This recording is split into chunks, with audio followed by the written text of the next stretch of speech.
Hi, welcome to this presentation on the post-COVID need for assessments for fitment into shrinking job roles. The post-COVID scenario does bring about a lot of questions, and one of them is about whether job roles would shrink. And we are already seeing terminations and people being moved into new roles based on uh, the limitations of resources.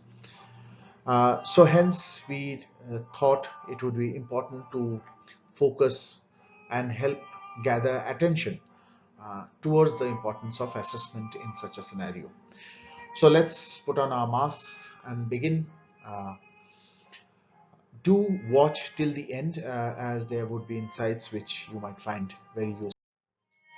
So what we think will happen? Well, contrary to popular opinion that new things will happen, we believe that people will go about doing and trying to do the things that they have done successfully all this while. However, this will be based on limitations of skills and manpower due to the shedding of cost and resources, as we discussed right before this. This could be because not every team can think of new ways and innovative practices, nor are our present organizational structures geared towards addressing volatile shifts in business modeling within such short time frames of 60 to 90 days. Nor is it quite practical to expect employees to learn and execute new skills in such a short time frame.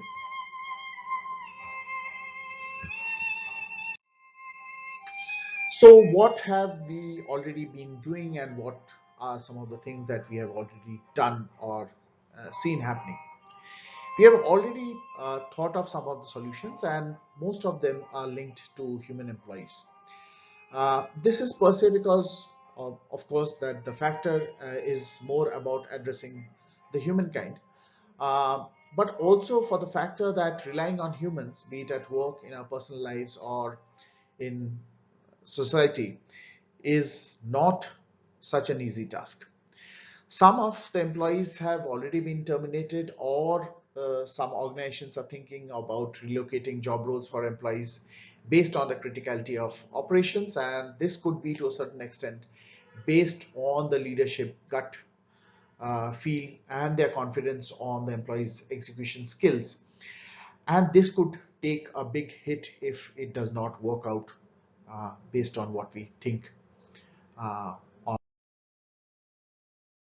So instead, what we should be thinking. One thing we have to understand that the functional skills or the domain skills, uh, this will not go up per se, because if we are not going to do new things um, on an overall basis, the demand for new skills may not go up really.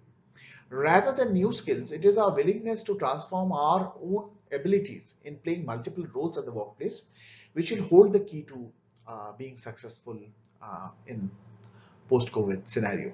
And this will be based on our ability to learn, to lead, and to reason better among the multitude of available options to deliver the very same services and skills within a set of limitations within our business operation. So what should we be measuring in our employees in the lockdown period? The measure or the prime measure is openness to learning. So depending on how open we are to ideas of embracing newer facets of technology and human boundaries of psychological attributes like openness to learning or to self-motivation, this will provide the key to understanding how adaptable we are to the changing scenarios, the new workplaces, and the transforming work cultures that will come into play. It will be these measurements of fitment into roles which will be critical even before we begin functioning and deliver excellence at higher scales of efficiency to help generate probably the same revenues that we had been generating prior to the COVID-19 pandemic.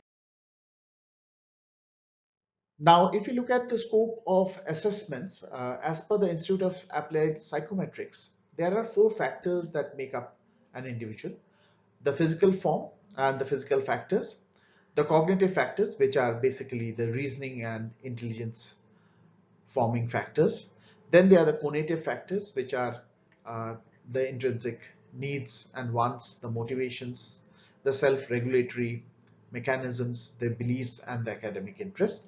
While the affective factors are what affect us, which are our aggression quotient, our mood disposition, our sociability, and our temperament.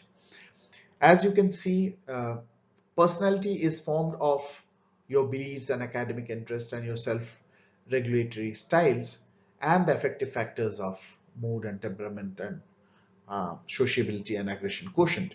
Whereas intellect is based out of cognitive factors, which is our reasoning factors, and the conative factors. Uh, what we see outside is the personality, what a person within is the intellect. And here at Pexiscore, we are able to measure all the three factors of cognitive, conative, and affective through various assessments, which we shall talk about shortly. So why are we talking about these measurements? Percy, if you look at any organization, finally every organization is looking at growing once the lockdown is over, and hence there is a large need for capacity building. Now, organizations are driven by vision, mission, values, and as you can see, I've highlighted factors which are of internal influence completely in blue, whereas factors of external influence are highlighted in uh, orange.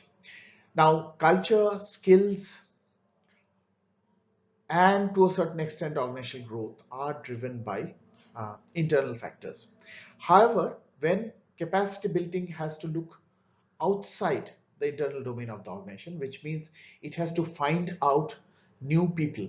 So whether in the form of hiring a new person or changing the job role as a strategy to be deliver the same level of efficiency, we have to remember this factor that any individual comes with the factors of a certain level of competency, a certain amount of knowledge, a certain amount of experience, and certain personal attributes. Now, while experience and functional knowledge can be known or can be seen, competencies and personal attributes are typically hidden behind the facet of the individual, and hence it becomes very important that we try to understand these factors, because these are what will drive the culture of the organization, and aided with skills developed with the means of learning and development will help in higher capacity building for the organization. Now, these four factors of competency, knowledge, personal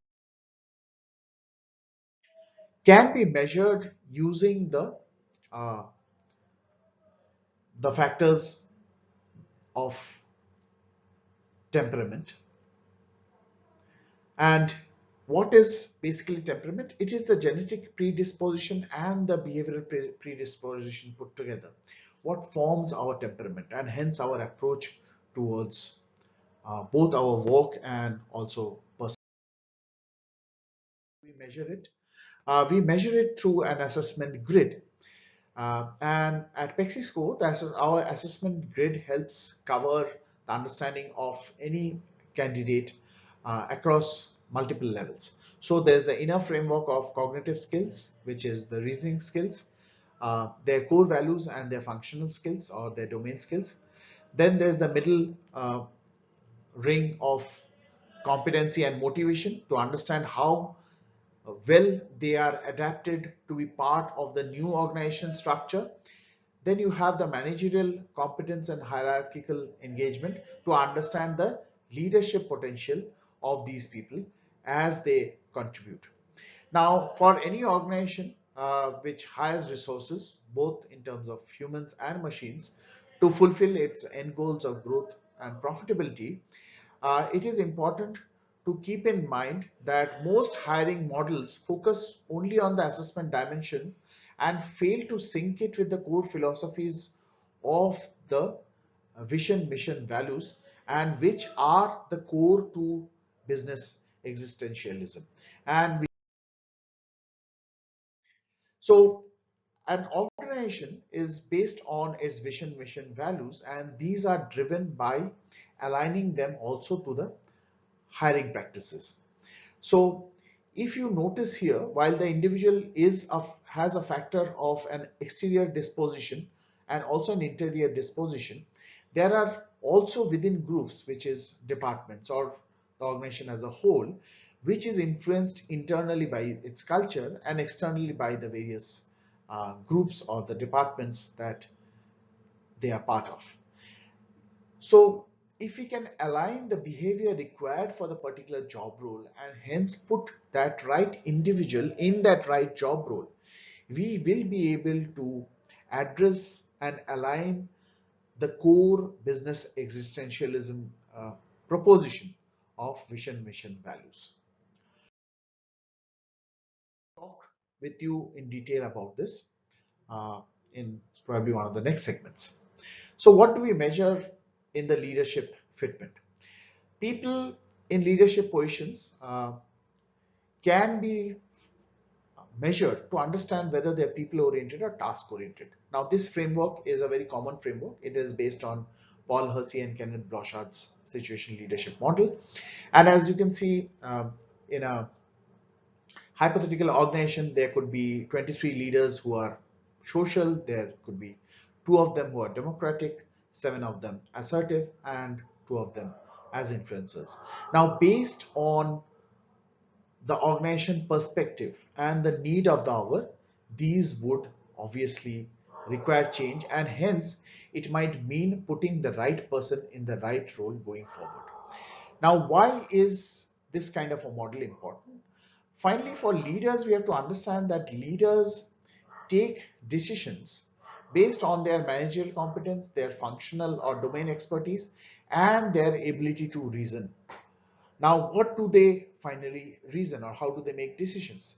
They look at informations, and based on the values that they espouse, they make their decisions, and which leads to results. Now, if they are not aligned again to the organizational objectives, there could be a fallout. So hence, first measuring the leaders become important. Did a measurement for one of the organizations. So this is actually real data where we found that the leadership assessment not only talks about the individual, but it also talks about the whole leadership as a group and what kind of a culture does the organization espouse. So here we can see that there's a higher predominance of a democratic approach, which is basically a laissez-faire, but that might not be the correct approach as we head into a post-COVID situation where there could be a lot of uncertainties for us lingering outside. So would you like to know about what kind of leadership is required for the various positions that are there in your organization post-COVID? Use this lockdown period to take our assessments and understand how pexiscore.com can help you out here. Let's finally give out the data, and the scores are available as I showed you. The next part is understanding competencies. So within the competency framework, this is a global framework which we use, which is based on a 9-grid 3 hierarchy level perspective, and it is a role responsibility orientation grid. So certain roles require higher role discipline, just like a sports person or an entrepreneurial role. Now notice one thing during this whole work from home issue, one of the biggest things was the entrepreneurial spirit, that can people work even if they are working in smaller teams and deliver themselves without any external monitoring. Now, these kind of measurements come into play and will come into play also in the future to understand that if there are future exigencies like the current pandemic, are the people competent enough to handle their responsibilities and also play their role based on the demand of the organizations. For a simple perspective, we have classified these 3 roles into 3 levels. So you can see The green belt shows people who are self-driven, so who have a higher role discipline. Compared to when you look at it from a horizontal perspective, it is more about responsibility orientation, which keeps on going from one senior level to the next as we look down. So for a leadership role, it is an inverted L, which means you need to look at value systems and adherence. You need to look at the capability to manage and organize. You need to look at their people management skills, their ability to analyze and interpret, and finally their enterprising skills. So using these competencies can not only help level of competencies, it can also help you in understanding what kind of learning and development interventions to be proposed at this point in time. For most of the organizations today, one of the biggest challenges which is coming forth is not only to find out their competencies, but before we push someone into a learning and development intervention, it would be good to understand what basically is the benchmark and what is the kind of level that we require. Or take the other situation where we are looking at uh, the factor of diff and grow exit, and there we are trying to find out that if we have to retain someone, who is the ideal person. Now this again is based on an actual data, so you can see that the top performers are all green and blue, whereas you can see the minimum scores, the oranges at the bottom. Now you may sometimes need to retain certain orange people also, and this could be purely because they understand a certain skill set. But how can you garner them towards making better contributions to the organization? And this is where measuring their competencies, measuring them against their fellow colleagues, helps us understand that what kind of a benchmark does a role require, and when do I consider the person to be a performer and hence promote them based on this simple tool of benchmarking. One word of caution over here I would like to mention is often we get excited about industry benchmarks. Particularly in this case, I would always suggest not to go by industry benchmarks, and the reason is very simple, that every organization is unique in its own way.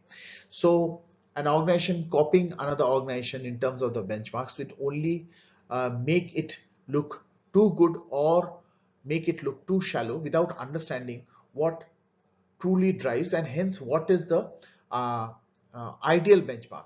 So in this particular case, you can see while in achieving goals a minimum score of 40.2 is good enough. However, when team player qualities are concerned, there the score goes up to 66.2. Um, and we can call someone as a uh, uh, performer when they reach the score of 75.4. All these are data-based approaches which PexiScore is a proud pioneer of, and it also helps make decisions which are also using quantitative measurement. We have a lot of other tools and assessments. So as you can see here, if you are looking at someone right at the starting level, it is important to look at some of the primary screening factors. And so we have a JD qualifiers screening test. There is a domain or a functional skills test. So where you can cover multiple domains like sales, marketing, finance, engineering. The cognitive reasoning is important to understand how well do they reason for various kind of reasonings, which is inductive, deductive, abductive, verbal.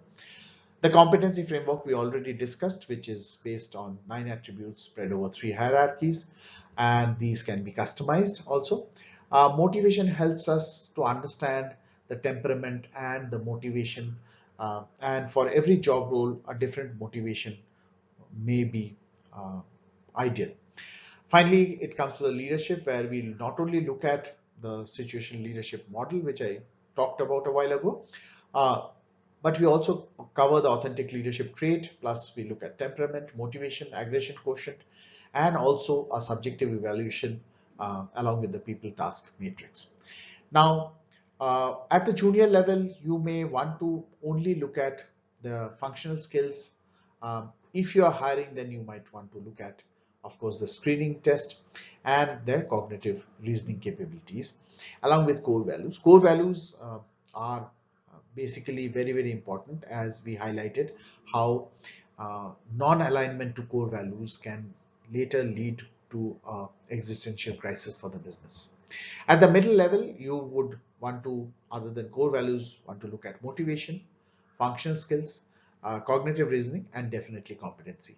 And finally, at the leadership level, you would want to look at, along with core values, competency, and leadership. All these assessments are available and the sample reports can be seen at pexiscore.com. Go to pexiscore.com/assessments to go through all our sample reports. Thank you so much for listening to me, and I hope this was useful. We would love to look forward to you, to hear from you on how we can help you to be better prepared during the period of lockdown to prepare the organization for the post-COVID world, so that we can face our challenges with ease and with confidence.